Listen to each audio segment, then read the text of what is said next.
Hello and welcome to On the Other Hoof. A slightly belated hour. We apologise for that, but some of us do work in the outside world, not Adam Webb. But we have a good day of racing tomorrow. We have Newmarket, which has Group 2, Group 1, and also the feature race of their three-day meeting this week, the Cambridgeshire, which has 35 runners in it. I'm sure Adam Webb will be looking to improve on his record of finding, well, progressively closer to last place, as he has done over the last 2 years. It's quite an incredible feat for him. And also, Callum Liddell will be absolutely ecstatic to hear that we have Market Rasen back, jumping back on the other hoof, Callum.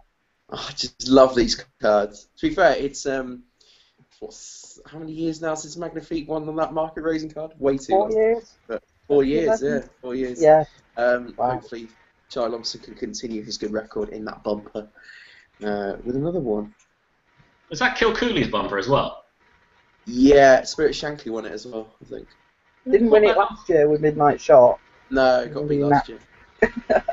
Yeah, I think actually you made us back that last year. As you can tell, as always, I am joined by Adam Webb and Timeform's Callum Liddell. Good evening, gentlemen. Good evening. How are we? We all good? Oh, I'm alright. Yeah, well, as you can tell as well, Callum is back down in, well, near enough Newmarket. You'll be there tomorrow. What was it like today? You were there, weren't you? Yeah, it was pretty quiet, sedate atmosphere, really. Yeah, nothing really special to report. I thought Time Test was very impressive. Very, very exciting horse, and I'd love to see him. Well, stop the press. A Timeform guy thinking Time Test was impressive. Yeah, I think the sectionals really confirmed it today, and no, I can't wait to see him go abroad, to be honest. I think he's a perfect horse for something like the Hong Kong Cup. I think that's an absolute ideal race for him. We'll see. Thoughts on him going to the Breeders' Cup Mile?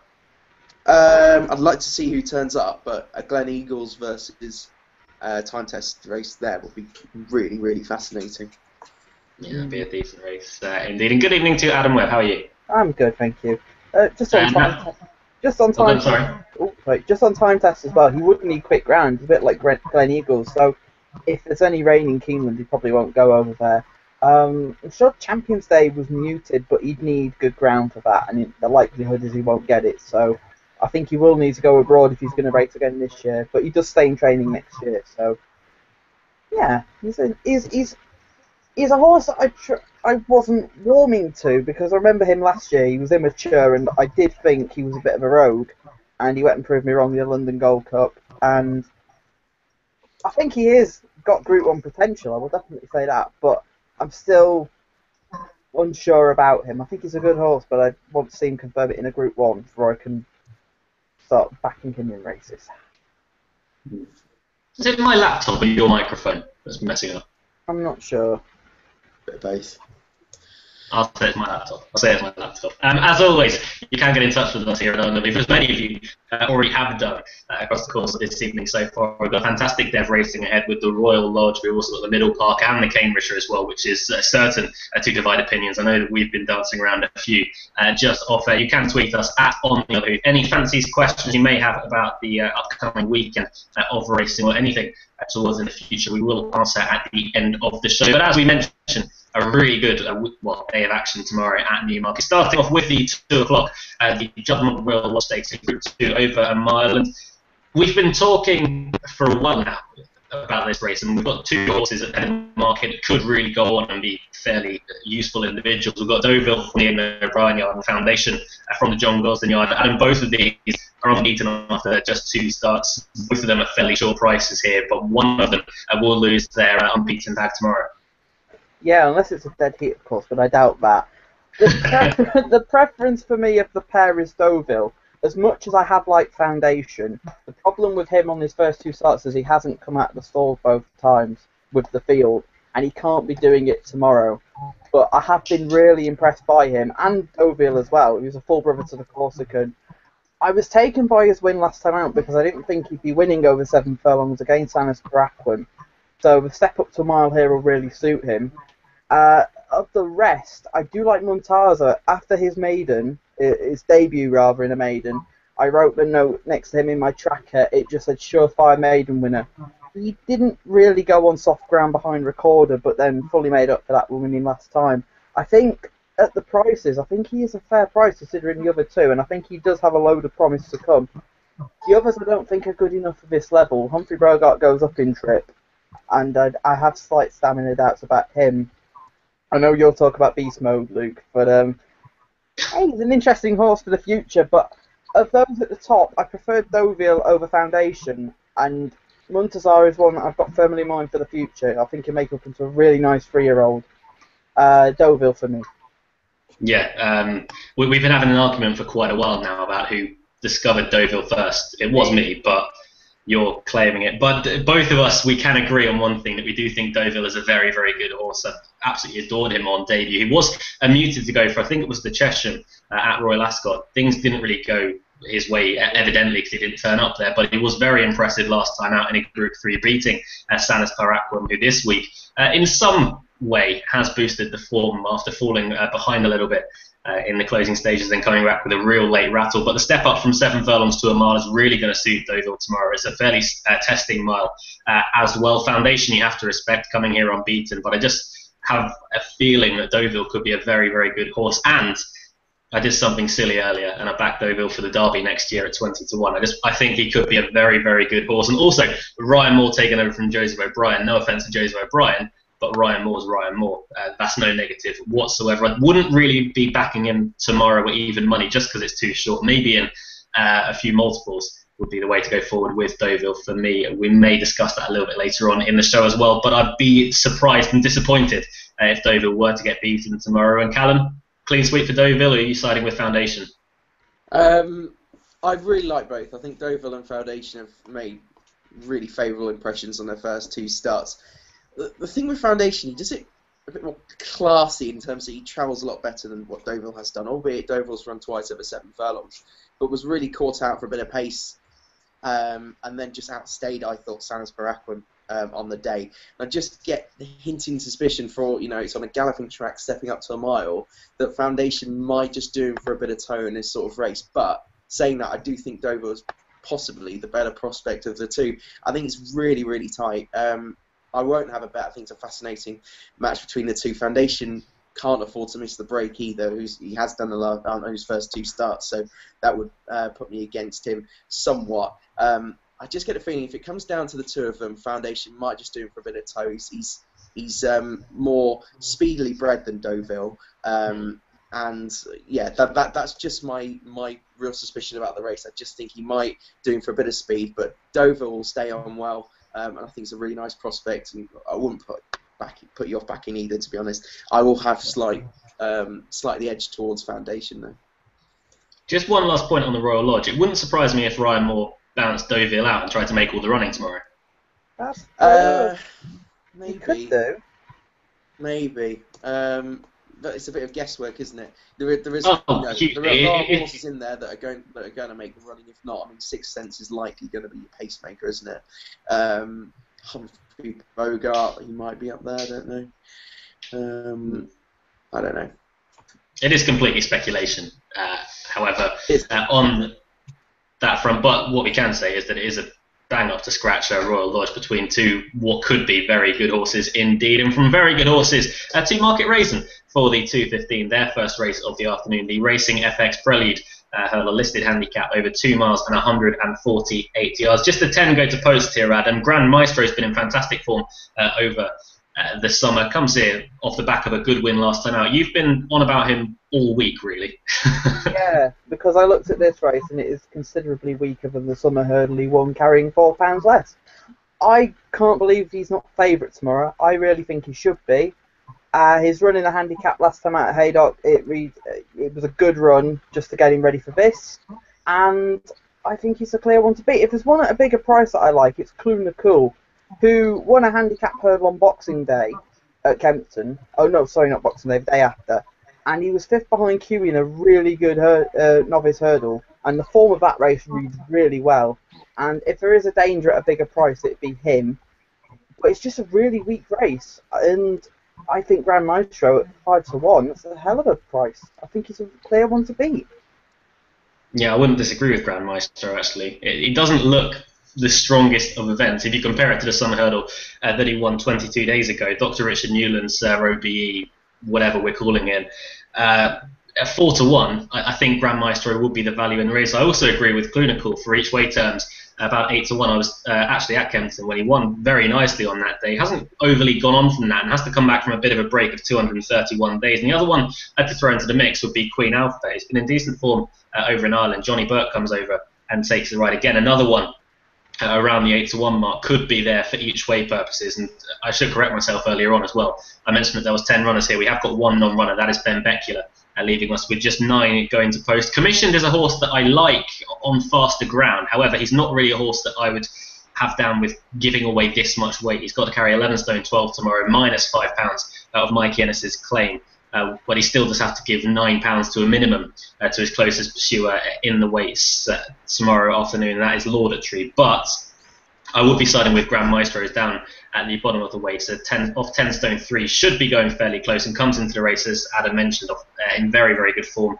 Indeed, of the rest, they don't really interest me a great deal. It's likely and not going to be a race that I have a bet in. But if I were, then Grand Maestro would probably be that bet off 10 stone 3. It's about 5-1 as well. I think could be a decent bit of value for him. Callum, I know that you're chomping at the bit to get back at the jumps. Yeah. I thought it was a poor favourite, to be honest.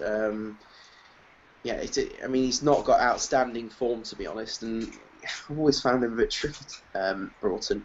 I think there's quite a few to consider. I mean, you both said it wasn't a great race. I think it's a pretty decent race. You've got 5 last time out winners at the head of the betting, all for interesting enough trainers, all relatively progressive hurdlers. I thought Manhattan Swing had a good chance, won twice at Market Rasen.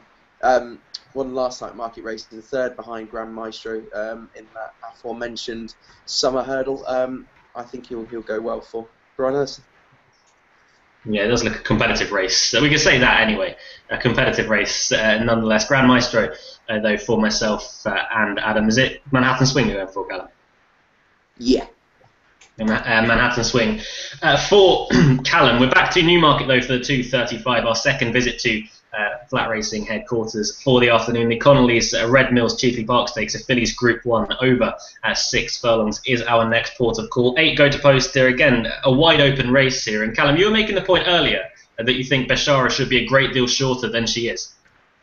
I thought she should be 6-4, to be honest. The drying ground for all, should be absolutely fine on it. I just think the way she's handled softish ground the last twice, any more rain I think would be a positive, considering it probably wouldn't be as much as a positive for the other two at the betting. There's not much between all 3 of them, to be honest, on form of what we've seen so far. But Beshara has just improved for every start. She put up the best performance by a filly this season in Europe, I'd say, when winning what was a really good Lowther. Lumiere I thought she was quite green when she came off the bridle. She's still stuck on really well. She's got 2 1/4 lengths to find Beshara. So I think she'll chase it home again. Illuminati's coming off a bit of an absence. I think Beshara's improved a ton since when Illuminati beat her in the Cherry Hinton, I'm going to call it. I think the drop back in trip won't suit Alice Springs, so I'd be against her. I think Beshara should be 6-4 shot. I will definitely be backing her. I think she's a real improving filly. She might just be the proper 2-year-old filly of this lot. And when we saw Tiggy Wiggy last year, that might be the kind of horse that often wins this sort of race. Rosdu Queen's another one, very similar type actually to Beshara for William Haggis. It is a horse that is quite forward still and doesn't really go on next year, and she just fits that bill. Yeah. Do we think, for want of a better term, Illuminate's the forgotten horse coming into this? Obviously, 78 days off since winning, as we're going to call it, the Cherry Hinton, beating Beshara. Or would that break concern you a little bit? The break would concern me slightly. I don't know why she's been off. I just thought that race last time at the July meeting was just a bit messy. And Beshara looks to have just improved an absolute ton since. So I'm definitely on Beshara's side tomorrow. If out of the 3, I much prefer Lumiere out of the other 2 to chase it home, personally.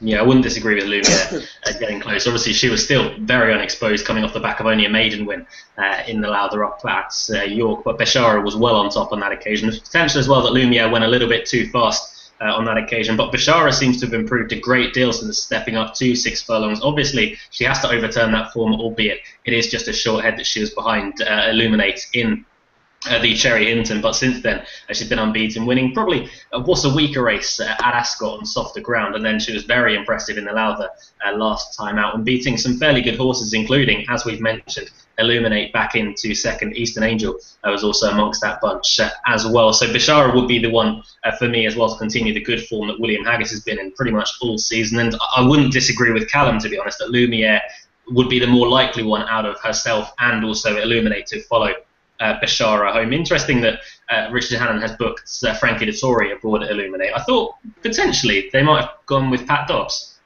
I did as well. I thought that when Richard Hughes retired, I thought, great, Pat Dobbs is going to be getting all these rides, and it's a shame for him, but it's Frankie Dettori who's had an excellent season, so I wouldn't really see it as a negative. This race is really interesting. It's similar to last year's renewal, where you've got 3 fillies at the top that look really good. You've got a couple behind that aren't not as decent as say. But I agree with Callum's comments on Alice Springs. I'll just touch on that quickly. The Moidley, that was an interesting race for many reasons. But the drop back in trip I don't think will suit her. I think she wants further. Of the 3, I like Illuminate the most. She is still unbeaten, and although the Cherry Hinton was a messy race, I thought she did well to win, considering how it didn't really go right for her. I think she's going to get a pace tomorrow from Lumiere to chase down. I know Bashara won easily in the Lowther, but I think the break will have done her good. I'm not as concerned as Callum is about the break, and I just think she can win this tomorrow. The thing is as well, I will make a point here. If you fancy Illuminate or Lumiere or Bashara in back for next year's Guineas, if you think they're going to win tomorrow and you want to back them for the Guineas as well, I think Paddy Power have got a special offer of something. I remember reading it earlier. It was like 33 is if Lumiere can win both races, 28 if Illuminate can win both, and Bashara it's 25 to 1 to win both. Personally, I wouldn't be backing Bashara for both. I think she is an out-and-out 2-year-old. And when Callum mentioned Ros Du Queen, it made me sigh because I thought she was a really good filly, and then she just went the wrong way. To be honest, if you give me an option with that Paddy Power offer, I'd actually back, it sounds stupid, but I'd back both Illuminate and Lumiere, because personally, out of any fillies I've seen this season, they're the 2 that I'd like for the 1,000 Guineas next year. So, liking both of them, if one of them can win tomorrow, I'd be sitting pretty on bigger odds and rather backing them in singles. So, I'm going to side with Illuminate tomorrow. I think Lumiere will chase her home, but it wouldn't shock me if Lumiere would improve from that run at York. I thought it was a really good effort considering how green she was. Illuminate for me. I think you're forgetting a few Ballydoyle horses as well. One of them called Ballydoyle for the 1,000 Guineas next year. I could be forgetting them, but I'm not forgetting them. It's just that I prefer Illuminate and Lumiere. That's all at the minute. That was a good contradiction of yourself there. I'm not contradicting myself. I knew they were there. I'm just. I know, I'm just pulling your chain. It's fine. I just wanted to mention one at a bigger price, not necessarily for tomorrow. She may run a big race, and with the first 3 for each way terms, all she'll need is one of the big guns to not fire on the day. Is Sunflower for Andrew Balding. He was very vocal before her debut at Windsor, and he said quite a while ago that she was her best, or she was his best 2-year-old. Sorry, apologies for that. But she won very impressively at Windsor over 6 furlongs on debut. She looks to be a horse that will progress somewhat going forward. And at 25 to 1 tomorrow, if you wanted an each way bet in the race, she would probably be that. But put her in your tracker for the future, because she will be winning a fair few nice races in due course. But if for tomorrow, a tentative each way selection on that, but Bashara for myself and Callum, and Illuminate for Adam. We're off to Market Rasen for the final time in the afternoon. The 250 is the Racing FX Prelude chase, a listed handicap over 2 miles, 5 furlongs and 89 yards. 10 go to post it, Adam. It's a competitive race. We've got the likes of Claret Cloak, who's top weight, Oscar Rock, who was a bit disappointing last year, it has to be said, as a novice chaser. Then we've got the likes of Edgardo Sol, who's a standing dish around these kind of races, Valkyrie Tuzan. This looks to be a pretty decent race. It's a decent race, but I wouldn't be jumping out to back many in this. I think most of them have reached their ceiling on their handicap marks. The only one that I think has got some slight leniency in his mark is Oscar Rock, who finally went the right way towards the end of last season when they fitted headgear on, and he won twice at Newcastle and Kelso, and I think he would have won the future champions novice chase at Ayr if he hadn't cannoned into Top Gamble and fallen 3 out. The only slight concern I have got is that Malcolm Jefferson's horses, we saw Cirrus Darius win earlier in the week, and one of my horses to follow came from Perth on Wednesday. They look to be needing the run, so that would be the only slight concern I have about Oscar Rock. I think he probably is the best horse in the race. Of the rest, Grey Hessian has won 3 from 3 for John Joe O'Neill, but I think he has now finally reached his ceiling in the weights as well, so I wouldn't really be wanting to back him. Barcode the 2 saying, I want to say he's reached his ceiling, but knowing Paul Nicholls, he'll find another £5 or £6 worth of improvement in him, and he's been really consistent over the summer. Of the rest, I'm going to have to mention my old friend Edgardo Sol. I kept putting him up last season each way in these big handicaps. He actually got dropped £2 for a good effort at Aintree, considering I didn't think he saw out 3 miles. The slight drop in trip I think will help, and Darryl Jacobs a very interesting booking. So I think Oscar Rock is your likely winner. If you want an each way bet, I wouldn't put you off Edgardo Sol. It's a trappy little race, isn't it, to use one of Callum's beloved terms.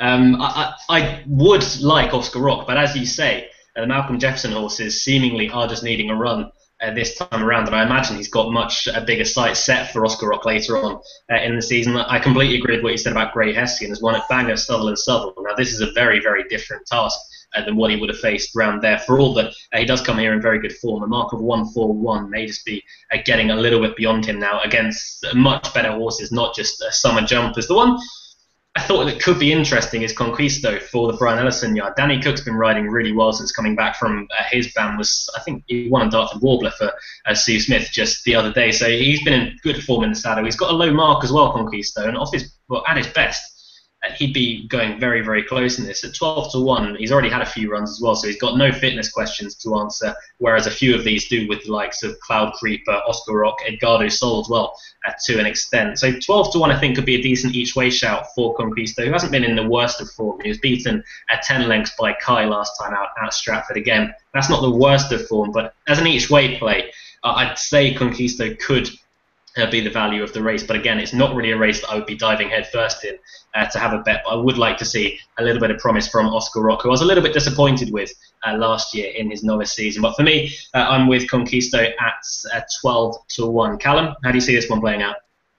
I thought Great Hessian had a really, really good chance, to be honest. I think there's a lot going for him. 3 from 3 for John Joe O'Neill. Yeah, he's won his last 2 races at Southall. But the race he won last time for an August race at Southall was an absolute cracker of a handicap. He beat Alderbrook Lad, who's been in cracking form throughout the summer, and he looked value for a good bit extra, I thought. The way he travelled through the race was really eye-catching. They were 14 lengths clear of the rest. He's gone up £8, which is understandable. He should be favourite in this. He's the one real progressive horse in this race that is race fit. He's got no unknowns apart from if he's good enough. The longer trip should bring out a bit more as well. If he's good enough, I think he'll win. Yeah, it's again probably not the most classy of races, but it's a summer jumpers race effectively still, and a few of these horses are coming back and may need the run. But no, I'm going to say it's a very competitive race once more. Okay. I'd describe it as a summer jumpers race, but with winter horses, if you get what I'm saying. Because you can get summer horses in July, but I think there are some you'll see most of these names you'll see over the winter months, basically. Oh, absolutely. Well, a couple of them you probably see at the Cheltenham Festival. Down the back of the field. Further down the line. What's that? At the back of the field, on soft ground. Parrot Club just jumps out with that. Anyway, we can talk about fast horses now, please. Thank you. No. Let's talk about the bumper at Market Rasen now.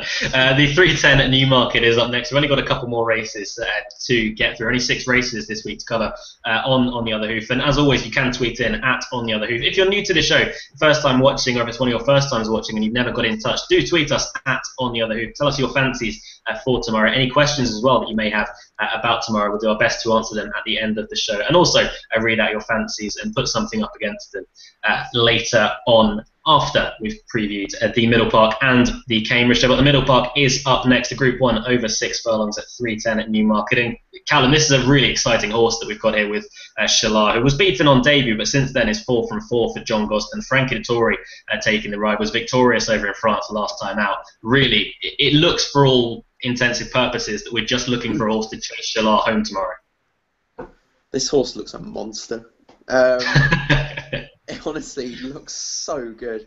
The ground was no issue for him last time. Very heavy ground at Deauville as well, and he beat Gutafan, who has obviously gone on and won the Flying Childers since. The form's just stacked up everywhere, to be honest. Yeah, he's beaten horses like Steady Pace and Tasleet, but they're pretty solid yardsticks, to be honest. And is there much else that much better than that in tomorrow's field? Ajaya, yeah, he's an improving sort, but he's very closely matched to Gutafan when they ran in France, and Shalar absolutely dotted up against Gutafan on ground that's probably too soft for him. I think he's going to win really well tomorrow. The drying ground will help him as well. Likewise, it helped Buratino, but he's probably found his level. Venturous has got quite a bit to find. Rouleau's got a lot to find. Steady Pace, I think, with the drying ground, I think he might go all right, actually, at 33, so I'd have him a bit shorter than that, because I don't really like the rest of the Godolphin lot, to be honest. Yeah, if I put something off each way on, if there was 8 runners, I might have actually backed Steady Pace each way. But yeah, we'll put him up to chase home Shalar. But Shalar just wins this. I'd be shocked if he didn't. He looks a serious horse. Yeah, I think we're all going to agree on Shalar, and if we don't, then I'd be absolutely surprised. But to follow him home, I'm surprised you dismissed Venturous so quickly. He's a very progressive horse, bumped into Emotionless, albeit was 5th on debut. Hasn't done anything wrong since then, and won a conditions race, albeit it was only a conditions race last time out, coming into a Group 1. Does have something to find on official ratings, but he hasn't done a great deal wrong. Yeah, no, I wouldn't disagree with that. He hasn't done much wrong. I just likewise don't think he's been winning great races, whereas Steady Pace I still think Steady Pace has got the better form in the book, and one's 33s and one's 14s. Yeah. Out of the two, I would probably back Venturous on the side of potential rather than a Steady Pace, who does look, for me, a bit exposed now. Yeah, he probably is, but last time he just wasn't right for him. I would want drying ground personally, but yeah, I never really liked Steady Pace. I don't know why we're talking so much about it, but 33, I'd have him a 16 shot in this, whereas I have Rouleau, Venturous, bigger prices. That's fair enough. So to follow Shalar home, you're going for Steady Pace. Yeah, whatever. I'll take Venturous to follow Shalar home there. Adam, your thoughts? Well, Shalar wins. I can't believe he didn't win on debut. That's just something, when you look through his form, how he has. I didn't win on debut. I'll just never know. But he has just looked the best 2-year-old, and he's going to be targeted at the Commonwealth Cup next year, which I think is the right move. I don't think he'll stay further than 6 furlongs. He may get 7, but that's the only, as far as I think they go with him. A mile would be too far for him, and I do have a slight concern. Is he just a 2-year-old? But he should win this comfortably. The one I'm going to take to chase him home, I'm going to take Buratino, because the drying ground is really going to help him. He's wanted fast ground, and I'll always have a soft spot for Buratino, because when you nap horses on the other hoof, most of mine are awful. So when he won at Epsom, the way he won was just sensational, and I don't think I'll ever nap a horse like that again. Something I will say, I'm interested in the jockey bookings for Godolphin. I know that Buratino's a number 1 option, but you've got William Buick riding for Mark Johnson, you've got James Dorr riding for Charlie Appleby, and you've got Harry Bentley riding for Saeed Bin Surut, and also Ryan Moore for Appleby. I just thought that was a bit interesting with the way the bookings have gone, because obviously James Doyle is number 1 jockey for Saeed Bin Surut, so I'm surprised that in a way he's not been claimed for Steady Pace. What I will say about Venturous... Sorry, that's an interesting point, actually. I hadn't really looked a great deal into that, but that's a fair point. Just something that caught me when I was looking through the jockey bookings. I thought, that's a bit interesting. Something I will say on Venturous, though, I didn't like the way he travelled at Doncaster. I know he won in the end, but midway through the race, I wasn't very happy with how William Buick looked. with the horse. He's gone away and won comfortably, but it's just something that I was mindful of. I will talk about Ajaya. I denied about backing him at York last time out, and because of the form I was in during the day, having just been nutted in the Melrose by polarisation, I thought, no, I'll leave it, and he went and won. Ugh. I think he'll run well tomorrow, but I just think Shalar will be too good, and I think Buratino. I think the break will have helped Buratino as well, so he may just be an out 2-year-old as well. So I think it's Shalar will win. I think Buratino will chase him home. In fairness to Buratino, his form last time doesn't actually look all that bad now, with Air Force Blue looking a very, very useful animal indeed.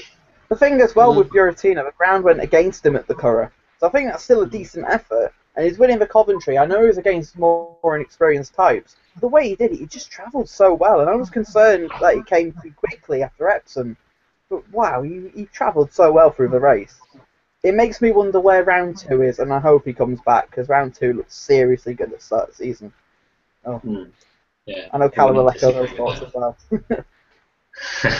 But we will hope that Shalar does really stamp his authority on the race and prove to be the class horse that he is, and we hope again that we see him in that kind of form next season. We've got one more race to cover here on the Other Hoof this evening for the 350 at Newmarket. The Betfred Cambridgeshire a handicap over 1 mile and 1 furlong. 35 go to post this year. Adam, can we just remind everyone of your record?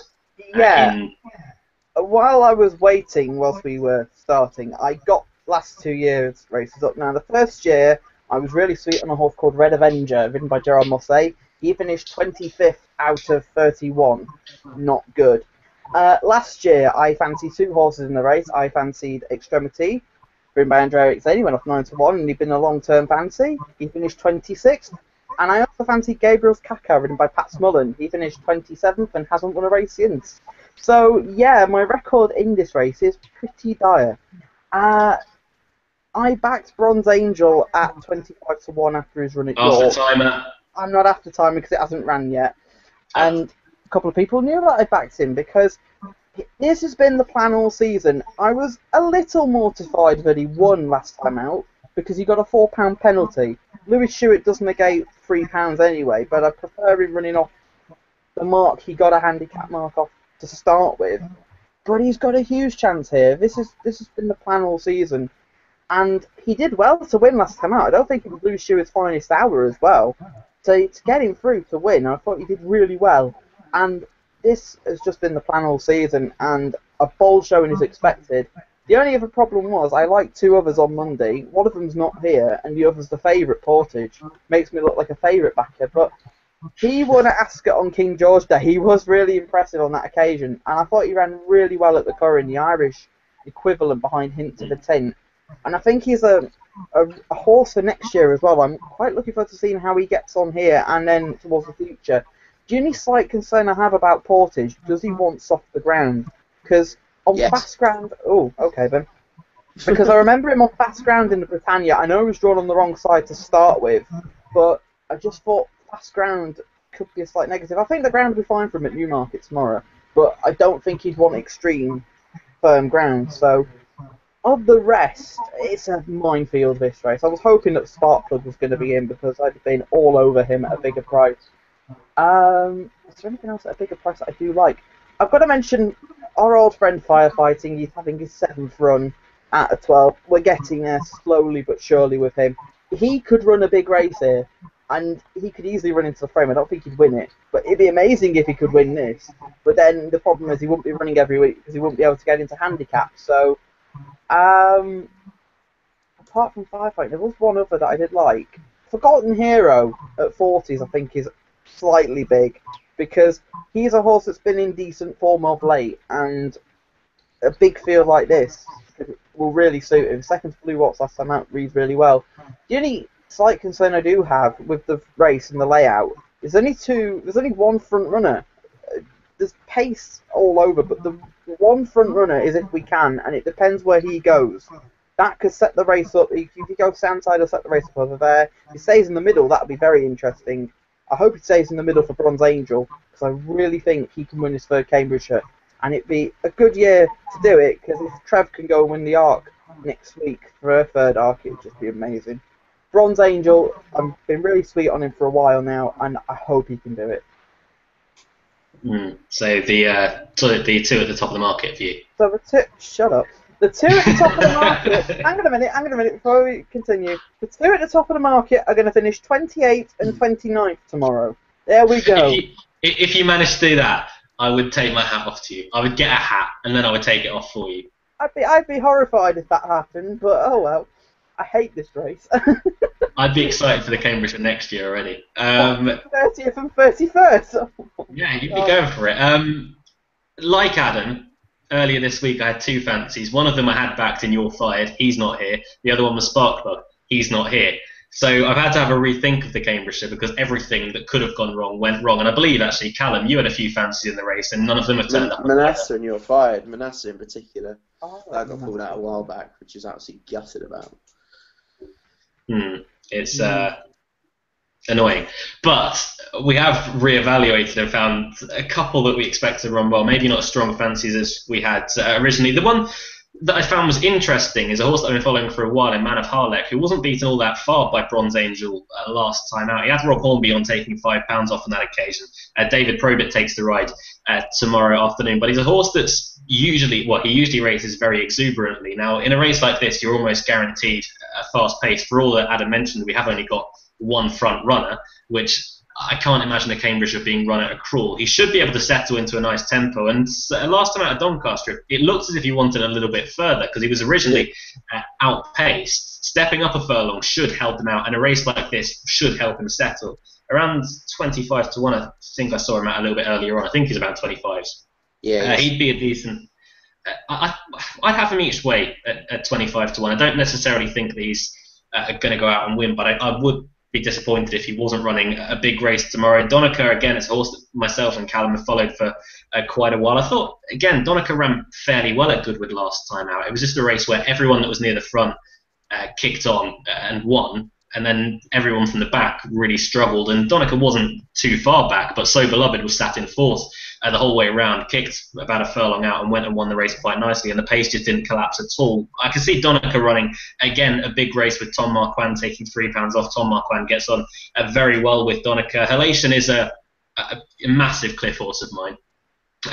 He won at the Shergar Cup and won quite nicely. It looks as if he was going to go in the right direction. He maybe didn't see out a mile and 2 furlongs last time. I don't really think that was the excuse. I just don't think he ran his race at Doncaster last time out. This is the ideal kind of race for him because, again, like Man of Harlech, he can be a horse that does pull fairly hard, but he's also a horse that travels very strongly and doesn't always find the most for pressure. But with Andrea Atzeni on board tomorrow, if he can replicate the form that he showed at the Shergar Cup, he may be another one to run a fairly big race. I completely get the angle on Bronze Angel that Adams put up. He's got Lewis Stewart once more taking £3 off, only a £4 penalty for winning at Doncaster. But if you fancy Bronze Angel, then you have to give Man of Harlech a little bit of a chance. Of the others, again, I'd love to see Obsidian run a big race. But again, this is the kind of race that, at a huge price, if you can get, I think it's Sky Bet offering first 6 places, then Obsidian could be one to just plug on into likes of 6th place at a huge price, because he's a horse that doesn't want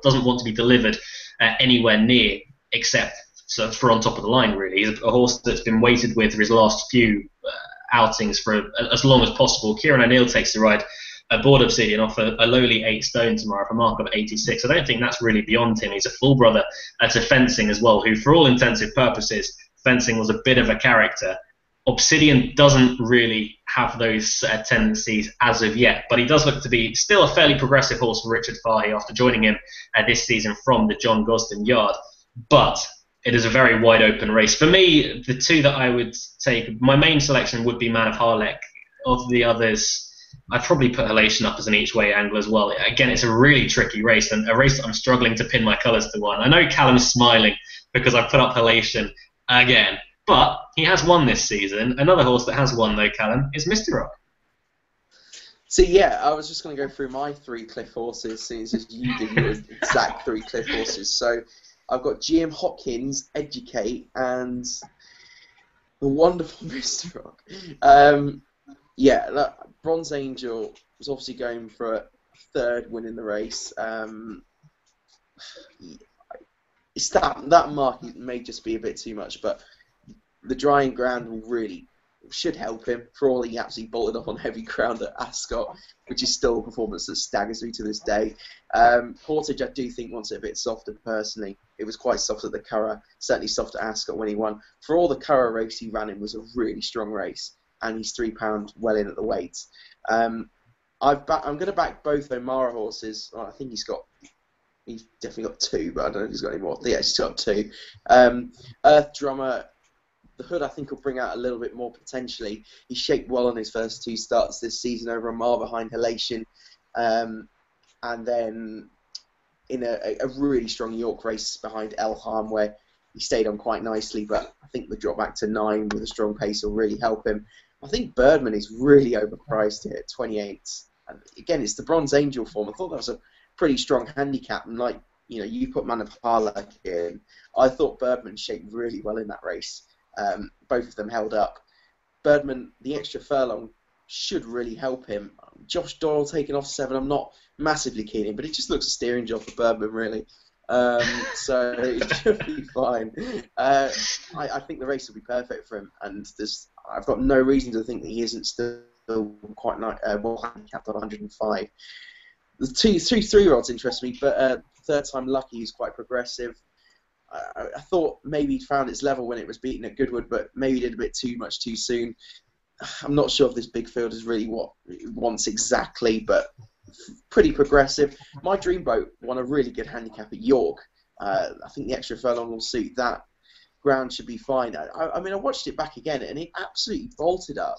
And it beat Hathal, has obviously gone and franked that form considerably. So I thought he was a little bit underestimated at 20-1 with Ryan Tate taking off £3. I'm not a huge fan of backing these 3-year-olds in massive handicaps because it can be a bit daunting for them, but I will probably back him, and I'm definitely going to back the O'Mara pair. It is a wide open race. I think we've all put up our fancies, and none of us really agree with each other. No, it's a really good race. Yeah, it is. It is. That's fair enough to say. Adam, I'm surprised that Master of the World didn't get a mention. He's drawn 1. I think he's got pretty much an uphill task to win from there. Yeah, it's also Callum's Cliff horse as well. If you've got to remember, it's not just mine; it's Callum's as well. Was it? Not massively. Well, you did put him up in the horses to follow piece, and then he went and ran in the Guineas. Yeah, I mean that was when he was with Jared Butler, and I didn't realise his misdemeanours at the point. Oh dear. Oh, good times. Yeah. Right, that is all 6 races that we are going to be covering here on The Other Hoof this evening. Still time to get your tweets in to @OnTheOtherHoof. That is our Twitter handle. We'll read out every single question and fancy right about now. And as consistent as night follows day, Kai Wills has once again sent in the first question of the evening. Evening, gentlemen. And Luke Elder 13. I'm not sure. I think that's a dig at me. I'm not sure. I hope it is. He says Deauville and the Royal Lodge, great attitude, form franked yesterday, yay or nay. It's a yay from myself, a yay from Adam. Yeah. I wouldn't really call it a form being franked with Sans Per Aqua and the way he won.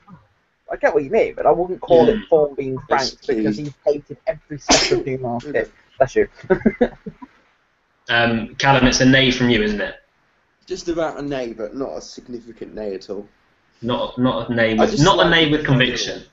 Just slightly prefer the other one. The next question, I think we are all in agreement with. Should I just sell my house and put it all on Shalar? #piss it. Well, if it loses, Kai's got money left after losing it all on Eagle Top last week, but. How many houses do you have, Kai? Yeah, good question. Yeah, if Shalar gets beaten now, oh poor Kai, we won't see his tweets anymore. Oh, guys. And a couple more from Kai Wills, saying favourite jockey this season from the panel: James Doyle and Paul Hannigan for me. Guys. James Doyle for me. I think Spencer's been running out of his skin at the moment. Oh, I agree with that as well. We've given him enough stick, but recently he's just been at this world. He's been sensational. It was good to see Ryan Moore bounce back to form today after a tough time. Yeah. You know, Yeah. no winner for 3 months. Roger Charlton said it on Racing UK. It's like, it's good to get him off the cold list.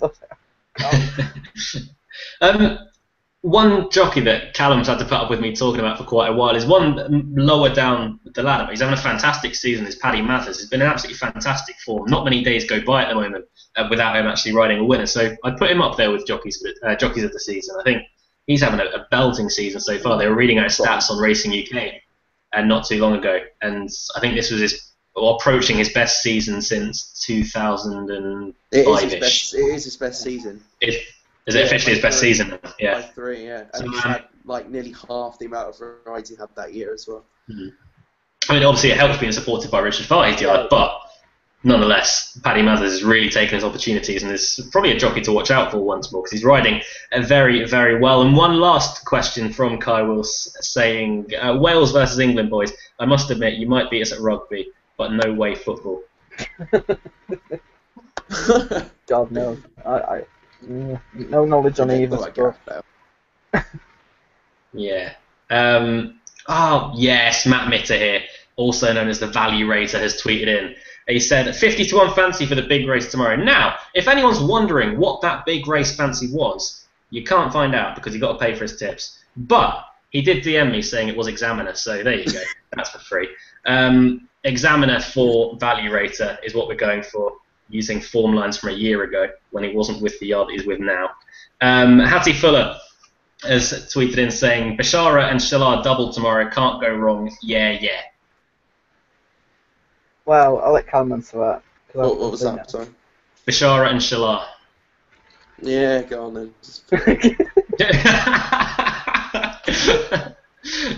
Callum's full of conviction tonight. Mm-hmm. He always is. He always is. Oh. Yeah. Myself and Callum are with Bashara and Shalar. For you, Adam, it would more be Illuminate and Shalar, wouldn't it? Yeah. Yeah, fair enough. Regarding that, Jamie Brownlow tweeted in, saying there's a few horses that have got good each-way chances in the Cambridgeshire Big Field Handicap. I'm looking at 3 in the Cambridgeshire each way. 1 Forgotten Hero ran in the John Smith's Cup, 4th place at York, 2nd 16 days ago. Yeah, the Forgotten Hero, I quite like Forgotten Hero, but he got stuffed in this last year, and he looks handicapped to the hill. I don't get that. He is an odd horse, though. He is an odd horse. He is an odd horse because he can just come up with a massive display from nowhere. Usually, but if you look at his form, he is often at Doncaster. He's got a really good record there. He did win here earlier on the season, though. He did, yeah. He got an absolute screamer from Ryan Moore. But he's not. He wants 12 furlongs, doesn't he? Ideally, well, 10 maybe. But I just can't have him at all tomorrow. I don't think it's a race at all for him. Fair enough. The second one for Jamie Brownlow. It wouldn't be a Jamie Brownlow tweet, would it, without a Midland Park horse tipped up. Earth Drummer running on well at York last time. Trip should suit him well. First time Hood, very interesting. Callum, you were moderately sweet on Earth Drummer earlier on in the week, weren't you? I put him up, yeah. Did you? Yeah, 2 Amara horses. Oh, yeah, sorry. And the third horse is Value Rater's tip. Examiner with Harry Bentley on board. He's riding well at the moment. Examiner could nick a place in the race. I do think it is Sky Bet. They're offering 6 places as well. So do your research in that. Top price annihilation, Luke. What a guy. A serious question now in from Value Rater, while still spelling Gosden wrong. Saying Gosden 2-year-old without a doubt is a classic type. My concern is that the horse looks like a 7 furlong horse / miler. I couldn't disagree more with that. Hang on, what? It's a classic type, but won't get him up. No. Well, how is he a classic type then? Unless there's a classic run over 6 furlongs now. Well, it's the Commonwealth Cup now, classic. No. He said without a doubt is a classic type. My concern is that the horse looks like a 7 furlong / miler, but tomorrow obviously is 6 furlongs. But then he's not a classic type, then, is he? What? He's not going to say a mile. You're not a classic type. Like, for example, he hasn't. Sorry, I hate to defend it, but he hasn't said that he's not a miler. He said that he looks more like a 7 furlong or mile type, and he looks more like a classic contender. But tomorrow it's over 6 furlongs, so will tomorrow suit him? I'm sorry, I'm going to say it, but he's a total moron.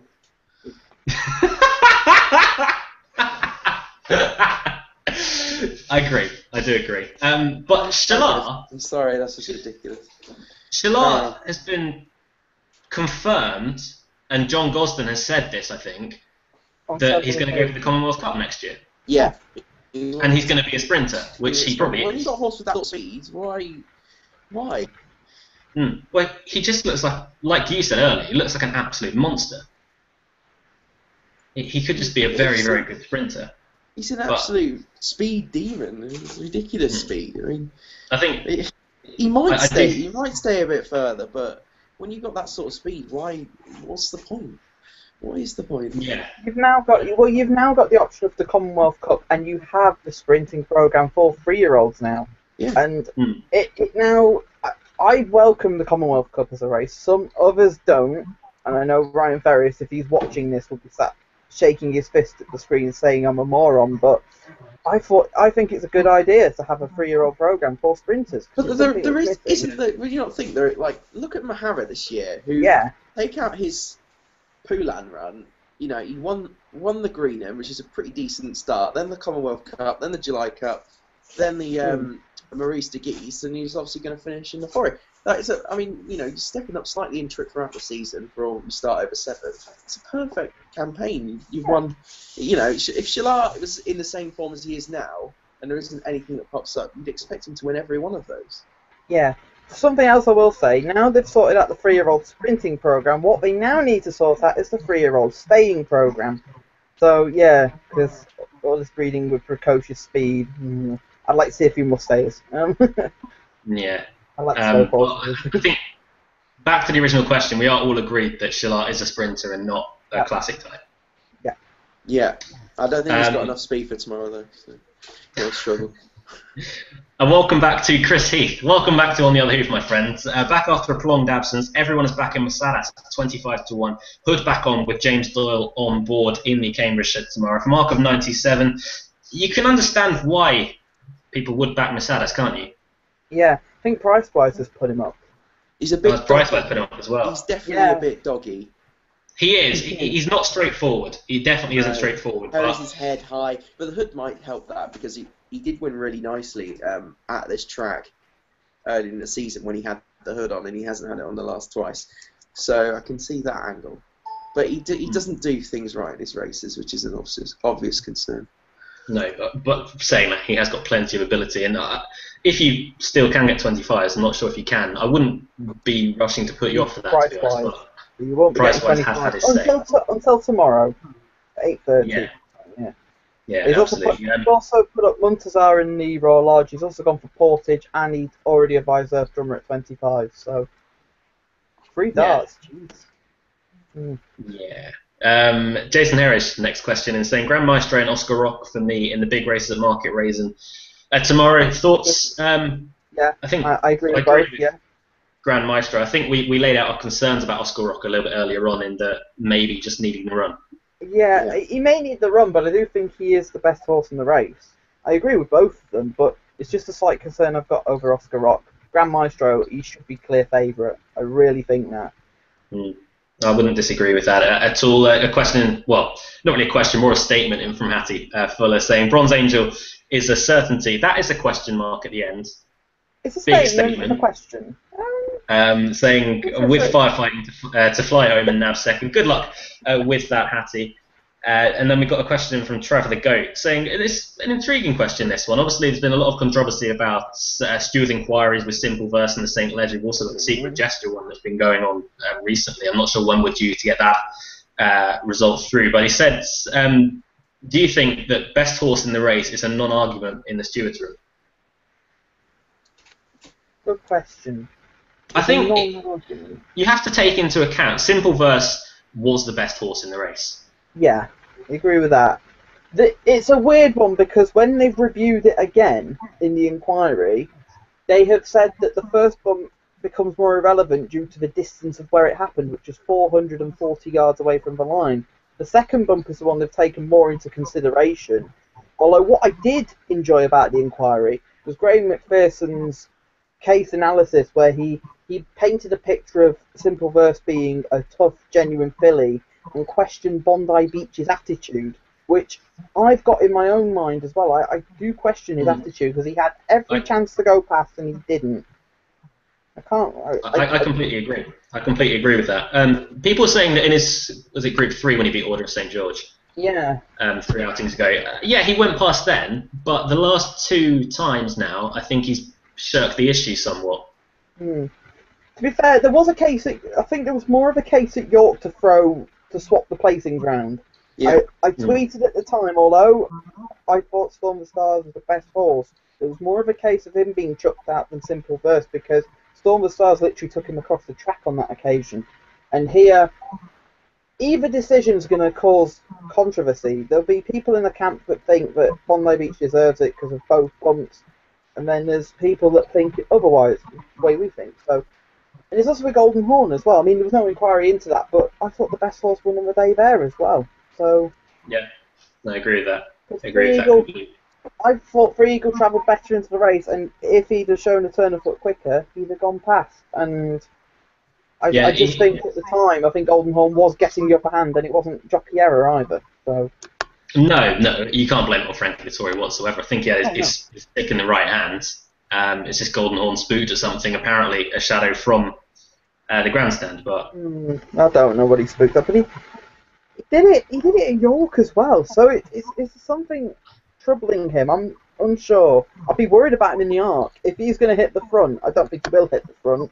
But if he's there or thereabouts with 2 furlongs to go and he shirks again and takes half the field one way, he's going to be thrown out. So there's a concern there, definitely. Yeah, it's a good question though. From Trevor the Goat, Jermaine, the other goat, the other resident goat on the other hoof. He's tweeted in first saying that I've developed a stutter. Oh. Yeah, no, I think it's because of early on in the call. Your internet was rubbish. Yeah. I'm getting linguistic problems from a goat. And then he's called Adam a favourite backer. Yeah, well, I did admit, I actually haven't backed Portage. I backed Bronze Age at 25. I don't think I will back Portage, but I think he's one of the main dangers. I did, at least I admitted it. I'm not true. I don't back favourites all the time, though. Oh, well. We've also discovered who the man from Harlech is. Oh. Well, not from Harlech, from 10 miles away from Harlech. It's Kai. Ah, right, that's interesting. Now we know where Harlech is. Every time that we do a show on a Friday night and I've been working, I always get someone tweet in saying that I'm wearing a shirt and tie. Yep. That always happens whenever you work. You can't be bothered getting changed. So. And Kai's then asked, how strong would you be on Trev for the Arc Boys? And I'm not going to read out the next bit what he said. What does it say? He's an absolute certainty. Oh, shit. Yeah, I don't want to read it. I've already said a swear word once in this show today, so... Hang on. What's he said? Oh. Yeah. That's what Kai said anyway. Regarding Trev, I'm finding it very, very hard to get something to beat her, to be honest. It's a case of how far for me. There are others in the race I do like as prospects, like Jack Hobbs, but for next year, I think Trev will win 5+. It'll be the distance market you'll be playing for. She's just exceptional. I love her to bits. Me and Callum were on the bandwagon earlier than others. And hey, I was at a wedding or something for that show in Canada, so... Yeah, you were. Me, Callum and Michael cleaned up without you. It was great. This is the first video I hosted. Oh, I remember that. We cleaned up. And then you came back and our luck just went AWOL, so... Well, I'll happily take the blame for you being a crappy punter. Right, that's the last question that we've got to read out tonight. Thank you everyone for sending in questions. You had a load tonight. I know the racing is pretty good tomorrow from Newmarket and everything taken into account. It's nap time. I don't think we had a winning nap last week, did we? No. Top Tug. We won't talk about what I said to you. I had Cumro. I've forgotten what Callum napped. My nap tomorrow comes at Haydock in the 355. I've been waiting for Dungannon to finally get his conditions. He gets them. He's got Oshie Murphy on. He's got the visor on as well. I think 12 is a huge price. I really like Dungannon. And I'll also give Come On Dave a mention in the 6:45 at Chelmsford. I think he'll go well, back at 5 furlongs. There's a lot of pace on in the race, but he's a damn fast horse. I like him a lot as well, but Dungannon's a nap tomorrow. I'm struggling to really find fancies tomorrow that aren't very short prices. So what I'm going to do is I'm going to go for the elusive On the Other Hoof nap double with Deauville and Bishara. Favourite backers. I think would pay about 6s, 7s maybe. Maybe. Depends what they go off. Yeah, true. Very true. Because the rule isn't on the other hoof. The rule isn't on the other hoof when we do the naps. It's SP prices. We can't pick a price, unfortunately. I wish we could. Then maybe I'd be in profit. But Deauville and Bishara for myself. Callum? Well, I was going to nap Bashara, but see as you put a double up, and I kind of feel guilty about taking up. I'm going to put a double up as well. I'm going to put Bashara with Cymric at Chelmsford in the 6:15. Fair enough. That are the naps for tomorrow then. Thank you once again everyone for getting in touch with the show this evening. Makes it much, much better when everyone participates. And makes it much more entertaining and much more fun for us to do. We'll be back next week. What have we got on next week? Ascot, Saturday night. It's Arc weekend basically, but we've got Ascot on the and Redcar 2-year-old trophy. Oh, great! Oh, and yeah, I don't think I'll be on either, to be honest. Oh no! Might be a bit busy. Yeah, Callum is going to France. And he shall stay. There's a Group 1 as well next Saturday, Newmarket. I think it's some chariot. Yeah, that's it. Yeah. Right. Well, we will see Integral for the last time. Oh, not really had a good season this year, which is a shame. But yeah, she can come back. Ramon worked his magic. Yeah. Something like that. Thank you for your time this evening, gentlemen. No worries. And thank you to everyone for tuning in to On the Other Hoof this evening. Until next week, when we're going to be previewing the Arc and everything else around that, probably without Callum Liddell, so it may just be myself and Adam Webb next week. Until then, goodbye.